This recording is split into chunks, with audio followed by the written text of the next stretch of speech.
ఆనాడు బడ్డి పిల్లలకి ఇచ్చిన కిట్లలో బ్యాగుల్లో ఎంత దోచేశాడో వార్తలను ప్రధానాంశం అదే. సుమారుగా 60 కోట్లు, సంవత్సరానికి 60 కోట్లు నొక్కేశాడు. అంటే మొత్తం మీద కాదండి, ఆ ఇచ్చిన బ్యాగుల్లో మాత్రమే, ఆ కిట్లలో మాత్రమే. అంటే ఎంత దోపిడీ చేశారో అది రుజువు చేస్తుంది ఈ వార్త. పిల్లలకి ఇచ్చిన కిట్లలోనూ కొట్టేశారు. కిట్లు అంటే ఇయే బ్యాగులు, దాంట్లో ఇంకా ఉంటే బల్బం ఒకటి, పెన్సిల్ ఒకటి, ఎరేజర్ ఒకటి ఉండుంటాయి. ఆ కిట్లలోనే సంవత్సరానికి 60 కోట్లు నొక్కేశాడు. కూటమి ప్రభుత్వం అధికారం చేపట్టిన తర్వాత నారా లోకేష్ విద్యాశాఖ మంత్రి అయిన తర్వాత మళ్ళీ టెండర్లు పిలిస్తే అప్పుడు బయటపడింది భాగవతం. వీళ్ళు ఏదైతే రేట్లు పెంచి టెండర్లు వేయించి దోచుకున్నారో అవన్నీ సరి చేస్తే అప్పుడు బయటపడింది 60 కోట్ల రూపాయలు తగ్గింది. బొత్స సత్యనారాయణ విద్యాశాఖ మంత్రిగా ఉండి ఆయన దోచుకున్న భాగవతం అంతా నారా లోకేష్ గారు విద్యాశాఖ మంత్రి అయిన తర్వాత ఆ టెండర్ల పక్కలో భాగంగా బయటపడిన వాస్తవాలు నిజాలు. 60 కోట్లు ప్రభుత్వానికి అంటే ప్రజలకి మిగిలిన సంవత్సరానికి, అంటే 5 సంవత్సరాలకి సుమారుగా 300 కోట్ల రూపాయలు చిల్లర ఆదా అయింది. ఈ దుర్మార్గుల్ని ఎలా వర్ణించాలో ఏమనాలో అర్థం కాని పరిస్థితి. పైగా అడిగితే బాధ, అడగకూడదు వీళ్ళని, వీళ్ళు చేసిన తప్పులు అడగకూడదు, వీళ్ళు చేసిన తప్పుల మీద కేసులు పెట్టకూడదు. ఇది మరీ విచిత్రం, వితండ వాదన. మేము దోచుకుంటాం, మీరు మాత్రం మమ్మల్ని పట్టించుకోబాకండి. నాటి వైసీపీ ప్రభుత్వ అడ్డగోలు దోపిడీ, కమిషన్ల కోసం అదనపు ధరలకు కాంట్రాక్టులు, గత ఏడాదితో పోలిస్తే ఇప్పుడు 64 కోట్ల ఆదా. ప్రభుత్వంపై తగ్గిన భారం 9.44%. ఈ లెక్కన గత 5 ఏళ్లలో దోపిడీ 300 కోట్ల పైనే. బూట్లు, బెల్ట్లు, బ్యాగులు అన్ని ఎక్కువ రేట్లకే. ఒక నోట్ పుస్తకాల్లోనే 36.5% వ్యత్యాసం. ఎప్పుడైనా రేట్లు పెరగడం చూసాం కానీ తగ్గడం చూడడం మనం మొట్టమొదటిసారి చూస్తున్నాం. మొట్టమొదటిసారి రేట్లు తగ్గడం చూస్తున్నాం మనం. సంవత్సరాలు పెరిగే కొద్దీ రేట్లు పెరుగుతూ ఉంటాయి. కందిపప్పు పెరిగింది, శనగపప్పు పెరిగింది, పచ్చిమిర్చి పెరిగిందని చెప్పి గగ్గోలు పెడుతున్నాడు జగన్ రెడ్డి అనుకో. ఆయిల్ రేట్లు పెరిగినాయి, అది పెరిగింది, ఇది పెరిగిందని ఆ వంకతో ఇలా రేట్లు పెంచి దోచేసుకున్నారు.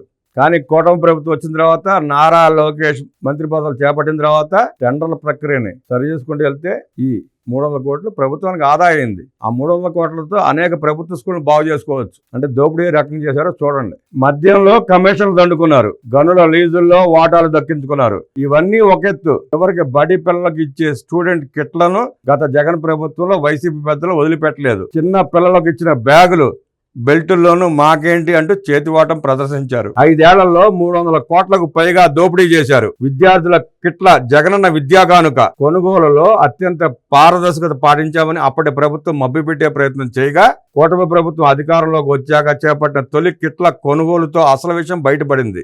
దోపిడీకి కూడా చక్క ముద్దుగా పేరు పెట్టుకున్నాడు. గమనించారా? ప్రజల డబ్బులు దోచుకోవడంతో పాటు జగనన్న విద్యా కానుకంట ఎంత అందమైన పేరు పెట్టుకున్నాడు చూసారా? ఆ బ్యాగులు ఉంటే మీ దగ్గర పొరపాటు పారేయండి, చెత్తలో పారేయండి. ఆ పేరు విన్నా, ఆ ఫోటో చూసినా పాపం తగులుతుంది. విద్యార్థులు కూడా పాడైపోతారు. గతంలో ఇచ్చిన వాటితో పోలిస్తే కిట్లలో కొంతమేర నాణ్యత పెంచినా అనూహ్యంగా ధర 9.44% తగ్గిపోయింది. ఫలితంగా 63.79 కోట్లు ప్రభుత్వానికి మిగిలాయి. 35.94 లక్షల కిట్ల కొనుగోలులోనే ఇంత వ్యత్యాసం వస్తే గత ప్రభుత్వం 45 లక్షల వరకు కిట్లు కొనుగోలు చేయగా అప్పట్లో ఇంకెంత మేర అప్పనంగా చెల్లించారో అర్థమవుతోంది. గత ప్రభుత్వం విద్యా కానుక టెండర్లను ఇష్టారాజ్యంగా మార్చడంతో ఈ ఏడాది ప్రభుత్వం అప్రమత్తమైంది. కాంట్రాక్టర్లతో దశల వారీగా చర్చలు జరిపి పారదర్శకమైన ధరలతో టెండర్లు నిర్వహించేలా చూసింది. ముఖ్యంగా ఎవరికి కమిషన్లు ఇవ్వాల్సిన అవసరం లేదు అనే మాట బాగా పనిచేసింది. నారా లోకేష్ గారు మంత్రి పదవి చేపట్టిన వెంటనే ఆయన చేసిన ప్రకటన అదే. ఎవ్వడికి పైసా కమిషన్ ఇచ్చే పని లేదు, ప్రతి పైసా ప్రభుత్వానికి చేరాల్సిందే, ప్రజలకు చేరాల్సిందే అని చెప్పి స్ట్రిక్ట్గా వార్నింగ్ ఇవ్వబట్టి ఆయన పూనుకుని ప్రతి టెండర్ని పరీక్షించబట్టి 300 కోట్లు ప్రభుత్వానికి మిగిలినాయి. ప్రభుత్వానికి మిగిలినట్టే ప్రజలకు మిగిలినట్టే. వాస్తవంగా కిట్ల ఉత్పత్తికి అయ్యే ఖర్చు మాత్రమే కాంట్రాక్టులు కోట్ చేశారు. గతంలో కమిషన్లు సమర్పించుకోవాల్సి రావడంతో అవి కూడా కలిపి లెక్కలేసుకున్న తర్వాత అదనపు ధరలకు కోట్ చేసేవారు. ఈసారి కమిషన్ల బెడద లేకపోవడంతో వాస్తవ ఉత్పత్తి ధరపై కొంత లాభం చూసుకుని కిట్లు సరఫరా చేసేందుకు కంపెనీలు ముందుకు వచ్చాయి. సర్వేపల్లి రాధాకృష్ణన్ విద్యార్థి మిత్ర స్టూడెంట్ కిట్లో విద్యార్థులకు బ్యాగులు, బూట్లు, బెల్ట్లు, యూనిఫామ్, నోట్ పుస్తకాలు, పాఠ్య పుస్తకాలు ఇస్తారు. పాఠ్య పుస్తకాల టెండర్లను పాఠశాల విద్యాశాఖ విడిగా చేపడుతోంది. మిగిలిన వస్తువులకు టెండర్లు సమగ్ర శిక్ష పిలిచింది. కాంట్రాక్టుల మధ్య పోటీ పెంచడం, సకాలంలో కిట్లు అందేలా చూడడం కోసం ఎక్కువ మంది కాంట్రాక్టర్లను ఎంపిక చేసింది. గతేడాది 16 మంది వెండర్లు కిట్లు సరఫరా చేయగా ఈ ఏడాది 27 మంది ఎంపికయ్యారు. వీరిలో మొత్తం 138 కంపెనీలు టెండర్లో పాల్గొనగా 114 కంపెనీలు అర్హత సాధించాయి. అందులో 27 కంపెనీలు L1 గా నిలిచాయి. ఆ కంపెనీల్లో 9 కంపెనీలు కొత్తగా వచ్చాయి. ధరల్లో వ్యత్యాసం. బెల్ట్ జగన్మోహన్ రెడ్డి పాలనలో ₹34.50 కొంటే నారా లోకేష్ మంత్రి అయిన తర్వాత ₹24.93 కొన్నారు. ఇక్కడ ఆదాయం అయింది ₹2,39,20,215.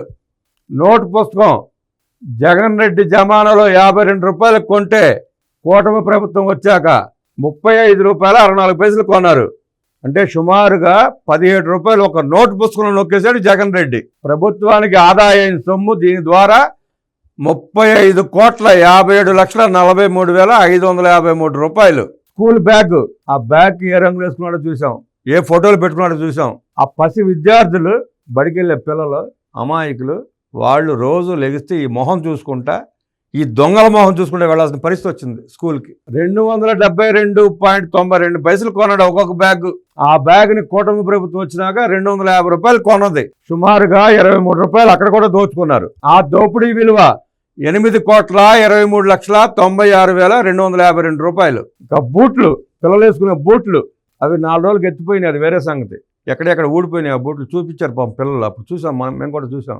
ఒక్కొక్క జత ₹187.48, ₹187.48. ఆ రోజు జగన్ రెడ్డి కొన్నది ప్రభుత్వం తరపున కొన్ని పిల్లలకి ఇచ్చింది. దాని విలువ ఒక జత ₹187.48. కూటమి ప్రభుత్వం వచ్చిన తర్వాత అవే బూటుల్ని ₹159.09 కొన్నారు. ₹159.09 కొంది కూటమి ప్రభుత్వం. అంటే వ్యత్యాసం సుమారుగా ₹18. జతకి ₹18. జతకి ₹18 అంటే సుమారుగా 40 లక్షల మంది విద్యార్థులు కొన్నామని చెప్తే ఎన్ని కోట్లు ఉంటుందో చూడండి, నొక్కేసింది.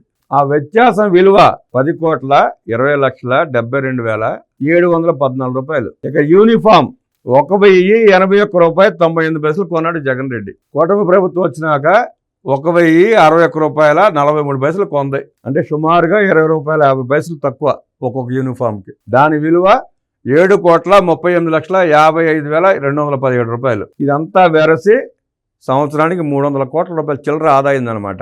నారా లోకేష్ విద్యాశాఖ మంత్రి అయిన తర్వాత ప్రభుత్వానికి చేకూర్చిన ఆదాయం అంటే దోపిడీలో ఆదాయం అనమాట.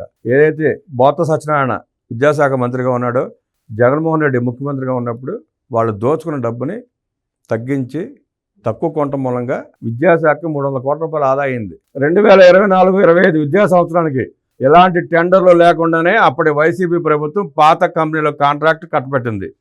ఆ ఏడాదికి 35.94 లక్షల కిట్లు కొనుగోలు చేయగా వచ్చే విద్యా సంవత్సరానికి కూడా అంతే సంఖ్యలో కిట్లు కొనుగోలు చేస్తున్నారు. గత ప్రభుత్వంలో ఒక్క బెల్ట్కు 34.5 ధర చెల్లించగా ఇప్పుడు 24.93కే సరఫరా చేసేందుకు కంపెనీలు ముందుకు వచ్చాయి. నోటు పుస్తకానికి అప్పట్లో ₹52 చెల్లించగా ఇప్పుడు ఏకంగా 36.5% ధర తగ్గి 35.64కే రానుంది. ఇదంతా పట్టికలో చూసాం కదా మనం. పైగా ఈసారి యూనిఫామ్ క్లాత్ డిజైన్ మార్చడంతో పాటు మరింత నాణ్యమైన క్లాత్ను ఎంపిక చేశారు. నాణ్యత పెరిగినా ధర తగ్గడాన్ని బట్టి గత పాలకులు ఎలా దోపిడీ చేశారో గ్రహించిన విద్యాశాఖ వర్గాలు అవాక్కవుతున్నాయి. ఇవే కిట్లను గత ప్రభుత్వం 676.12 కోట్లతో కొనుగోలు చేయగా కూటమి ప్రభుత్వం 612.32 కోట్లు మాత్రమే వెచ్చించింది. గత జగన్ ప్రభుత్వంలో విద్యా కానుకలో కమిషన్ల భయం కాంట్రాక్టులను వెంటాడింది. ఏటా దాదాపు 1000 కోట్ల టెండర్లు కావడంతో అందులో రాజకీయ జోక్యం భారీగా ఉండేది. ఏటా కొన్ని కంపెనీలకే ఉద్దేశపూర్వకంగా టెండర్లు కట్టబెట్టారు. కొత్త కంపెనీలు రాకుండా అలవి కాని నిబంధనలు విధించారు. దీంతో ప్రభుత్వ పెద్దలకు ఇష్టమైన కంపెనీలు మాత్రమే ఎంపికై ధరల విషయంలో ఎప్పుడూ పోటీ కనిపించలేదు. ఈసారి అందరికీ అవకాశం ఇవ్వడంతో కంపెనీలు పోటీ పడి తక్కువకు ఇచ్చేందుకు ముందుకు వచ్చాయి. ఇక 2024-2025 విద్యా సంవత్సరానికి అయితే అసలు టెండర్లే లేకుండా కాంట్రాక్ట్ కట్టబెట్టారు. 700 కోట్ల కాంట్రాక్టు నామినేషన్ విధానంలో ఇచ్చేశారు. అలాగే మొదటి ఏడాది టెండర్లను జ్యుడిషియల్ కమిషన్ పరిశీలనకు పంపగా ఆ తర్వాత జ్యుడిషియల్ కమిషన్ తప్పించి నేరుగా కట్టబెట్టారు. చివరికి చిన్న ప్రింటర్లను కూడా పిలిపించుకుని పాఠ్య పుస్తకాలు కమిషన్ డిమాండ్ చేశారు. QCIతో నాణ్యత పరిశీలన. పలుమార్లు కాంట్రాక్టర్లతో చర్చలు జరిపి సకాలంలో బిల్లులు చెల్లిస్తామని హామీ ఇచ్చాం. ఈసారి యూనిఫామ్ క్లాత్ నాణ్యత పెరిగింది. కిట్ల సరఫరాలో జాప్యం లేకుండా చేసేందుకు ఎక్కువ ప్యాకేజీలతో టెండర్లు పిలిచాం. మొత్తం 27 ప్యాకేజీల్లో 9 కంపెనీలు కొత్తగా వచ్చాయి. ఎక్కువ ప్యాకేజీలు పెట్టడం వల్ల కొత్త వారు రావడానికి అవకాశం ఏర్పడింది. అలాగే కిట్ల నాణ్యతను క్వాలిటీ కౌన్సిల్ ఆఫ్ ఇండియాతో పరిశీలన జరిపిస్తాం. ఉత్పత్తి చేసిన ప్రాంతంతో పాటు డెలివరీ చేసిన ప్రాంతంలో కూడా నాణ్యత పరిశీలన చేస్తాం.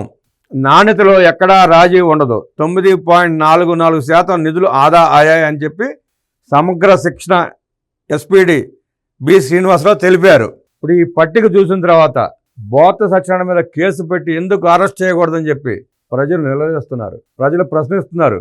బోత్స సత్యనారాయణ, నీకు ప్రశ్నించే హక్కు లేదు. నీకు శిక్ష తప్పదు. నువ్వు చేసిన తప్పులకి శిక్ష అనుభవించాల్సిందే. నువ్వు ఈ దుర్మార్గాలు చేసి, అన్యాయాలు చేసి, అక్రమంగా దోచుకుని మండలంలో నువ్వు ఆడుతున్న నాటకాలు ప్రజలు గమనించలేరనుకుంటే పొరపాటు.